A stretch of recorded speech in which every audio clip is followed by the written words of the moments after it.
അവരുടെ വീടിന്റെ വഴിയിലല്ല ഞാൻ ആക്ച്വലി പാർക്ക് ചെയ്തത്. ആ വീടിന്റെ സൈഡിലുള്ള റോഡിലാണ് ഞാൻ പാർക്ക് ചെയ്തത്. അതും അവരുടെ വീടൊന്നും നമ്മൾ കണ്ടിട്ട് അങ്ങനെ കൊണ്ട് നിർത്തണം എന്നുള്ളൊരു ഇതിലല്ല പാർക്ക് ചെയ്തത്.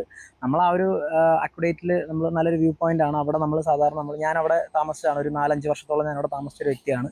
അപ്പോൾ അതുകൊണ്ട് ആ സ്ഥലങ്ങളൊക്കെ എനിക്കറിയാം. അപ്പോൾ അതുകൊണ്ട് ഞങ്ങൾ അങ്ങനെ, അതായത് എൻ്റെ മോനെയും കൂട്ടിയാണ് ഞാൻ ഹോസ്പിറ്റലിലേക്ക് പോയത്. തിരിച്ചു വരുന്ന വഴി മോനെ, എൻ്റെ പപ്പ ഓട്ടോ ഡ്രൈവറാണ്, അവരവിടെ ഉണ്ടായിരുന്നു. അതുകൊണ്ട് എൻ്റെ അമ്മയും പപ്പയും മോനെ തിരിച്ച് കൊണ്ടുവരികയും ഞങ്ങൾ രണ്ടുപേരുമാണ് തിരിച്ചിങ്ങോട്ട് വന്നത്. അപ്പോൾ ഞങ്ങൾ ആ ഒരു വഴി വന്നെന്നുള്ളതേ ഉള്ളൂ. അത് നമ്മുടെ ഇഷ്ടമാണ്. നമ്മൾ വന്നു ആ കുടറ്റിൻ്റെ അവിടെ എത്തിയപ്പോൾ എനിക്ക് ശാരീരിക ബുദ്ധിമുട്ട് വന്നപ്പോഴത്തേനും ഞാൻ പറഞ്ഞു നമുക്ക് ഇത് എൻ്റെ കൊണ്ട് വണ്ടി ഒതുക്കിയിടാം. കാരണം നടുക്ക് വണ്ടി നിർത്തിയിടുകയാണെന്ന്, ഒന്നാം നടുക്ക് പാലത്തിൽ വണ്ടി പാർക്ക് ചെയ്യാൻ പറ്റില്ല. പിന്നെ രണ്ടാമത്തെ കാര്യം, ഏതെങ്കിലും വണ്ടി എതിരെ വരികയാണെന്നുണ്ടെങ്കിൽ എനിക്ക് മാറ്റി കൊടുക്കാൻ അപ്പം ബുദ്ധിമുട്ടായിരിക്കും. അതുകൊണ്ട് നമുക്ക് ആ എൻഡിൽ കൊണ്ട് ഒതുക്കിയിടാം എന്ന് പറഞ്ഞിട്ട് ഞാനൊരു ആ എൻഡിൽ റോഡിനോട് ചേർന്ന് തന്നെയാണ് ഞാൻ വണ്ടി ഒതുക്കി നിർത്തിയത്. അതെ അതെ. ഓക്കെ. അപ്പോൾ ശരിക്കും ഈ ഒരു സംഭവത്തിൽ ആ കുട്ടി നിങ്ങൾക്കിടയിൽ കാണാൻ പാടില്ലാത്തത് കണ്ടു എന്ന് ആവർത്തിച്ച് പറയുന്നു. അപ്പൊ ഹലോ ഗേസ്, അസ്സലാമലൈക്കും, welcome back to my channel.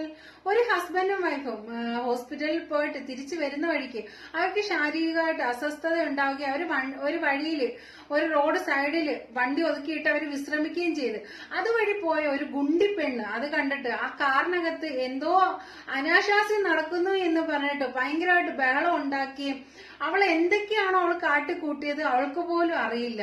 ഇപ്പൊ അവൾ ആത്മഹത്യയുടെ വക്കിലാണ് എന്നും പറഞ്ഞിട്ട് വന്ന് കരഞ്ഞു മെഴുകുന്നുണ്ട്.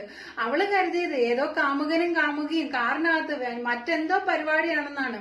ശരിക്കും അത് ഹസ്ബൻഡ് ആൻഡ് വൈഫാണ് എന്ന് അവൾ തിരിച്ചറിഞ്ഞ ആ ഒരു നിമിഷം അവള് തന്നെ ചിന്തിക്കുന്നുണ്ടായിരിക്കും, ഈ ഭൂമി പൊളന്നിട്ട് ഞാനങ്ങ് പാതാളത്തിലോട്ട് അങ്ങ് താഴ്ന്നു പോയിരുന്നു എങ്കിലും അവൾ ആ ഒരു സമയത്ത് ചിന്തിച്ചിട്ടുണ്ടാവും. എന്തായാലും അവള് നല്ല പണി അവൾ എരന്ന് വാങ്ങിച്ചതാണ്. ഡ്യൂട്ടി കഴിഞ്ഞിട്ട് ഞാൻ ഈ വഴിയാണ് വന്നത്. വഴിയിലോട്ട് വന്നപ്പം ഇവിടെ ഒരു കാർ പാർക്ക് ചെയ്തിരിക്കുകയാണ്. എൻ്റെ വീടിന്റെ വഴിയാണ്.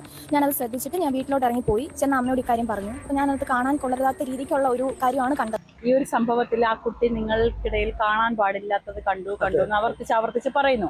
അപ്പൊ കാണാൻ പാടില്ലാത്ത, നമ്മളത് ഓപ്പണായിട്ട് നമ്മൾ ചോദിക്കല്ല, നിങ്ങൾ അത്തരത്തിൽ എന്തെങ്കിലും, നിങ്ങൾ ഭാര്യയായിരുന്നു വണ്ടിയിൽ എന്ന് പറയുന്നു. അത് ആ സ്റ്റേറ്റ്മെന്റ് പോലും അവസാനമാണ് ഭാര്യയാണെന്ന്. അതൊക്കെ എന്താണ് അങ്ങനെ ഒരു വിളിച്ചു വെച്ച്? ആക്ച്വലി ആ കുട്ടി നമ്മള് പോണത് ഞങ്ങൾ കണ്ടു, ബാഗും കൊണ്ട് പോണത് കണ്ടു. അപ്പോ അവിടെ അങ്ങനെ ഒരു മോശം പ്രവൃത്തി നടക്കുന്ന ഒരു ഏരിയ ആണെന്നുണ്ടെങ്കിൽ, അവിടെ ഒരു റെസ്ട്രിക്റ്റഡ് ഏരിയ ആണെന്നുണ്ടെങ്കിൽ അവിടെ ഒരു ബോർഡ് എന്തെങ്കിലും വെക്കാം. അതില്ലാത്ത പക്ഷം പൊതുജനങ്ങൾക്ക് അവിടെ പോയി റെസ്റ്റ് എടുക്കുക എന്നുള്ളത് ഒരു മോശം പ്രവൃത്തിയൊന്നുമല്ല. ഞാൻ എൻ്റെ ഭാര്യയുടെ തോളിൽ തലവെച്ച് കിടന്നുള്ളത് സത്യം തന്നെയാണ്. അപ്പോൾ ആ കുട്ടി സൈഡിൽ കൂടെ പോയി, ഞങ്ങളത് കണ്ടു. അകത്ത് പോയി കുട്ടി ഞങ്ങളെ കുറേ നേരം ബാഗ് വെച്ചിട്ട് ഒന്ന് തുറച്ച് നോക്കി.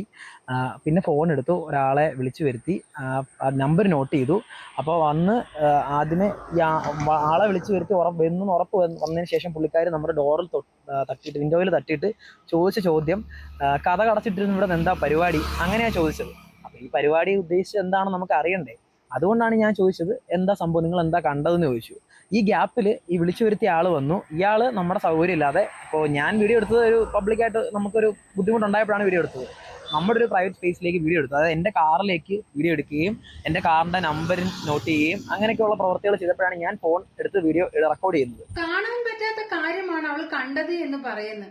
ഹസ്ബൻഡിനോ വൈഫിനോ എന്തെങ്കിലും ഒരു ഇഷ്യൂസ് ഉണ്ടെങ്കിൽ അവർ താങ്ങായും തണലായി നിൽക്കും. അത് ഏത് സമയത്തായാലും ഏത് പ്രതിസന്ധിയിലായാലും. അവൾക്ക് അതൊന്നും ചോദിച്ചു, അമ്മയെ വിളിച്ച് കൊണ്ടുവന്ന് ചോദിച്ചു, എന്തുവാണ് ഇവിടെ, എന്തിനാണ് ഇവിടെ വണ്ടി ഇങ്ങനെ ഇട്ടിരിക്കുന്നത് എന്നുള്ളത് ചോദിച്ചു.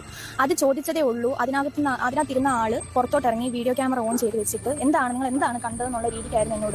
എനിക്കത് പറയാൻ, അത് അത്രയും മോശമായിട്ടുള്ള ഒരു രീതിക്കാണ് ഞാനത് കണ്ടത്. അപ്പൊ ആ കണ്ട കാര്യം എനിക്ക് പറയാൻ ഒരു ചമ്മലുള്ളത് കൊണ്ടിട്ടാണ് ഞാൻ കണ്ടത്, എന്തിനാണ് വണ്ടി ഇവിടെ ഇട്ടിരുന്നത് എന്ന് ചോദിച്ചത്. ആളെ വിളിച്ചു വരുത്തി ഉറപ്പ് വന്നതിന് ശേഷം പുള്ളിക്കാർ നമ്മുടെ ഡോറിൽ തട്ടിയിട്ട്, വിൻഡോയിൽ തട്ടിയിട്ട് ചോദിച്ച ചോദ്യം, കഥ കടച്ചിട്ടിരുന്നു ഇവിടെ എന്താ പരിപാടി, അങ്ങനെയാണ് ചോദിച്ചത്. അപ്പൊ ഈ പരിപാടി ഉദ്ദേശിച്ചത് എന്താണെന്ന് നമുക്ക് അറിയണ്ടേ. അതുകൊണ്ടാണ് ഞാൻ ചോദിച്ചത് എന്താ സംഭവം, നിങ്ങൾ എന്താ കണ്ടതെന്ന് ചോദിച്ചു.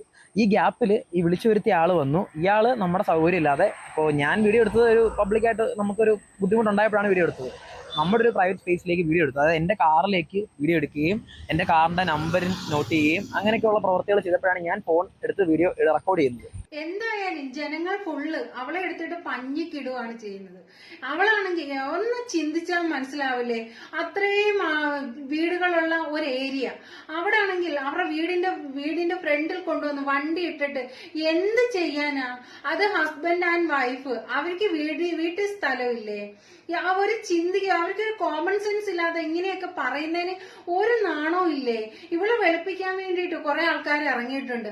അവർക്കൊന്ന് ചിന്തിച്ചുകൂടെ? ഇത്രയും ആൾപ്പാർപ്പുള്ള ആ ഒരു സ്ഥലത്ത് ആ വീടിന്റെ ഫ്രണ്ടിൽ കൊണ്ടുവന്ന് ഒരു കാറിനകത്ത് ഈ ഹസ്ബൻഡും വൈഫും എന്ത് തേങ്ങാക്കൊല ചെയ്യാനാണ്? ഇത്രയും ഒരു മന്ദബുദ്ധികളാണോ ഈ സംസാരിക്കുന്നത്? അവർക്ക് സപ്പോർട്ട് ചെയ്യുന്ന ചില ഊച്ചാളികൾ. ആളിന്റെ അനുവാദം കൂടാതെ എന്റെ വീഡിയോ പരസ്യമാക്കി ഇത്രയും പ്രചരിപ്പിച്ച് എന്നെ കൊണ്ട് മാക്സിമം സൈബർ ബുള്ളിങ് എന്നെ ഇതാക്കി.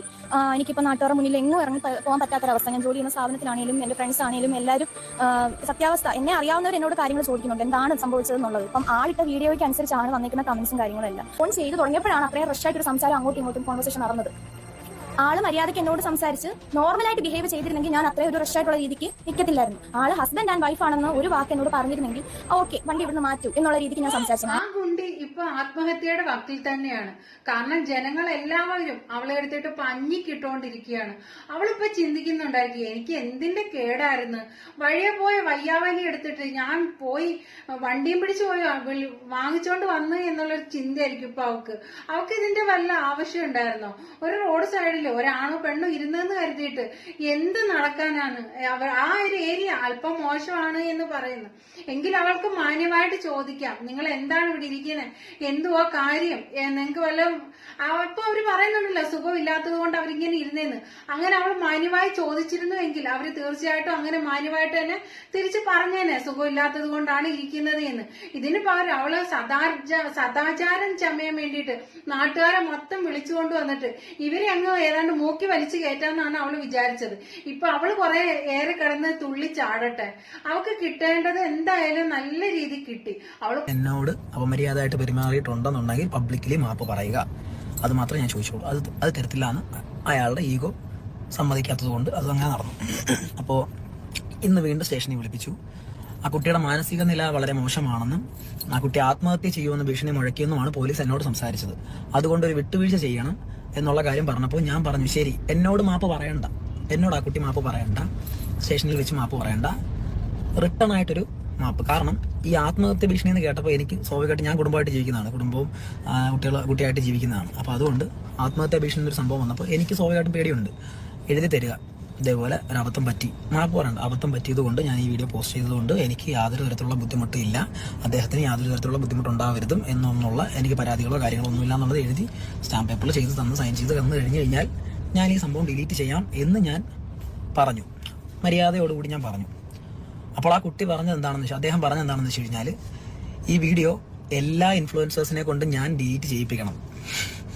അതെങ്ങനെ പോസിബിൾ ആയിട്ടുള്ളൊരു കാര്യമാണ്? അത്യാവശ്യം പക്വതയുള്ള ഒരാളെന്നുള്ള രീതിയിലാണ് ഞാനിത് സംസാരിച്ചത്.